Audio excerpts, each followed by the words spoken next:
Alright, so hey guys, it's Raji here and welcome back to my YouTube channel. Today I have a very special video for you guys, and it's, as you guys can tell by the title, I'm upgrading my computer. It's been about 4.5 years since I've upgraded it.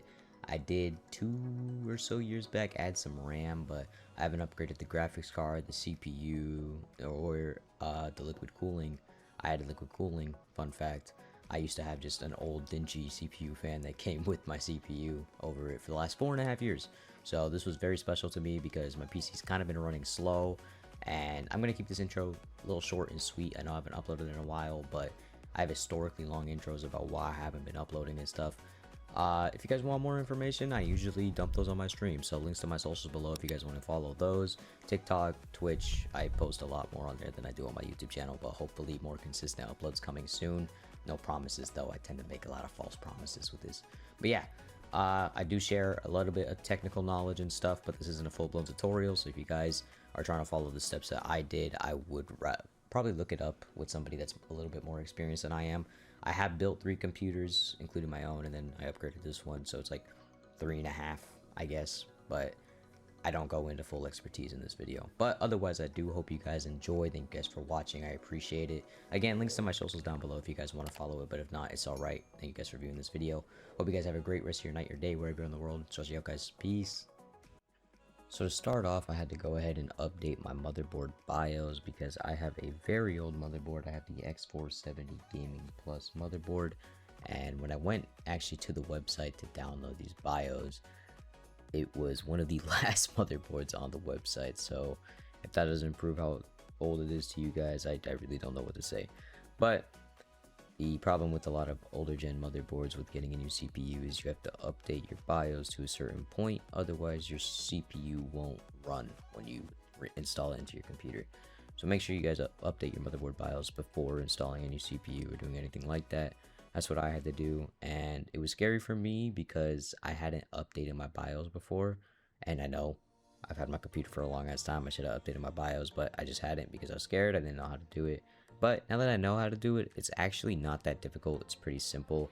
It just, again, it can be a scary process, and I know probably a lot of you have like the same mindset that I did. But again, it's not that hard. I basically just got the update onto a thumb drive, went into my motherboard BIOS when I launched the when I restarted my computer. Make sure the USB drive is empty when you put the motherboard BIOS onto it, and it's formulated in FAT32. Like, that's how it's formatted, because USBs go under a format. That's how you have to format the thumb drive. And then I selected the update. I went ahead, did the update, it rebooted, everything went well, and I updated my motherboard BIOS, and then I got onto building the computer.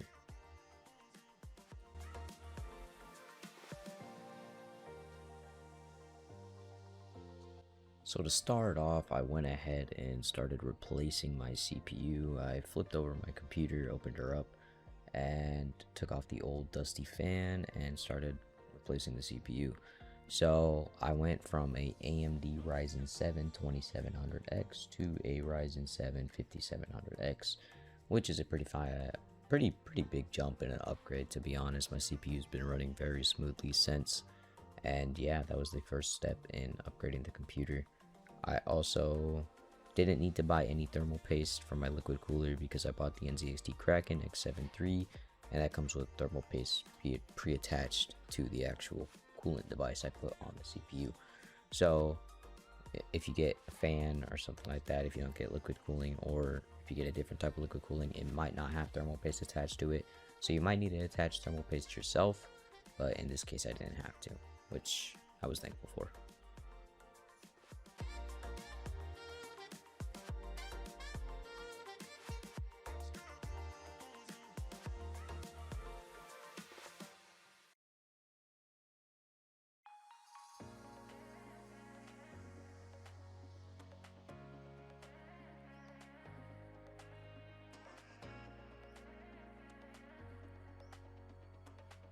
So after installing the CPU, I went ahead and took the front side and back panel off of my case so I could go ahead and dust it out a little bit and get the air flowing. After that, I moved on to starting the installation of my liquid cooler. I had to take the back plate off and install 4 screws on the back, and that was the first step in the process. And then I had to attach radiator fans and do all that sort of jazz, but I do that in a later clip. Right now I'm just putting in the 4 case screws or on the back plate.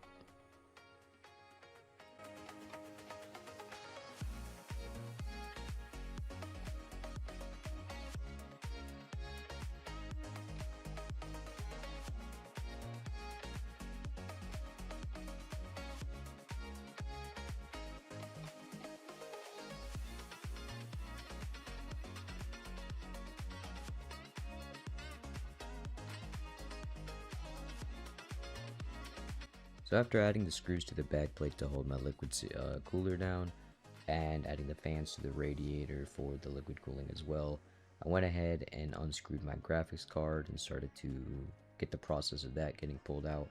I also went ahead and unboxed my new beautiful graphics card. I went from a 2060 to a 3060, and I know it's not the biggest jump, and also people will probably think that a 2060 should still be running pretty well, but I have been using this thing probably close to almost every day, besides like vacation days and days where I'm out about doing stuff, for 4.5 years now, and it has gone through long gaming sessions. It's like I have health problems and health issues that have kept me pretty much homebound a lot for a lot of my life, and gaming was an outlet I fell back on. So this thing has been used and abused, I'm not gonna lie. So even though it's a 2060, it's still considered a pretty decent graphics card. It got burnt out and my PC was starting to struggle, so we upgraded to a 3060. And since it's been running a lot better, it's been a lot smoother. After that upgrade though, in that little bit, I went ahead and started working on my liquid cooling again, because I had to start figuring out how I'm going to connect all the cables. That's when I ran into my first issue. An issue with a lot of older motherboards is that they don't have more than 2 USB 2.0 connectors. My motherboard has 2 USB 2.0 connectors and 2 USB 3.0 connectors, and I already have 2 of my USB 2.0 connectors taken up, so I needed to find a way to connect my USB 2.0 connector for my liquid cooling to a slot. So I had an idea, I ended up YouTubing it, and I found out that you could pull the pins out of the connector of the whatever device you're using. For me, it was my liquid cooling, and you can actually share a USB connector on your motherboard can have 2 inputs. So I was going to take the connectors out of my NZXT Krakenx USB 2.0 that it needed and plug it into the pre-existing 2.0 slot that was already taken up, because I don't have a third slot. And it was going to work. Everything was going well. I had found tweezers to take the little indicators out. I had 3 out of the 4 indicators out for the liquid cooling USB 2.0 thing. I lifted up the front panel for the 4th wire to come out, and as I started to pull it out, nothing felt wrong. I pulled and the wire snapped. So I ended up having to go to Amazon and order a new connector that worked for the liquid cooler, and I had to wait a day for that to arrive.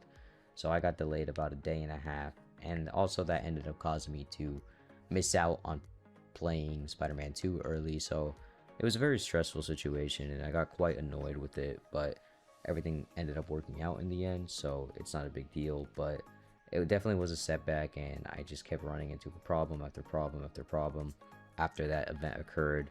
So I was very annoyed after this clip, because I sat there for 12 minutes trying to figure it out, and it just did not end up working.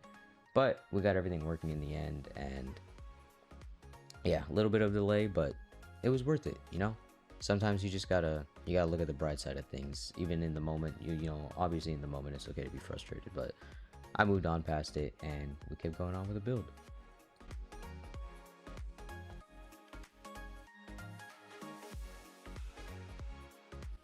So after all that stress, I went ahead and installed the liquid cooling onto the top bracket of my case.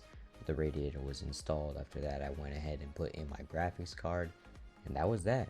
The PC build was done. I finished dusting it up. I closed her up, took her back to my room, and we were left with the final product. And I think it looks absolutely amazing. It looks beautiful. I'm very happy with the upgrades. I hope you guys did enjoy this video. It was very fun to make and just a good process that I wanted to share with you guys. Hope you guys enjoyed the video as well. If you did, please consider leaving a like, subscribing if you're new around here. I'd very much appreciate it. We are so close to 1,000 subs, and I cannot wait to hit that. Much love to everybody that stuck around through the video. Hope you guys have a great rest of your night or day, wherever you are in the world. Charge you out, guys.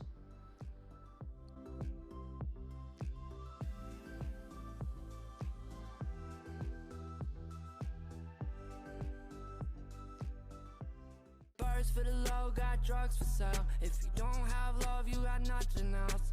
Duffel in the drop, got it from Chanel. If you can't love me, I gotta love myself.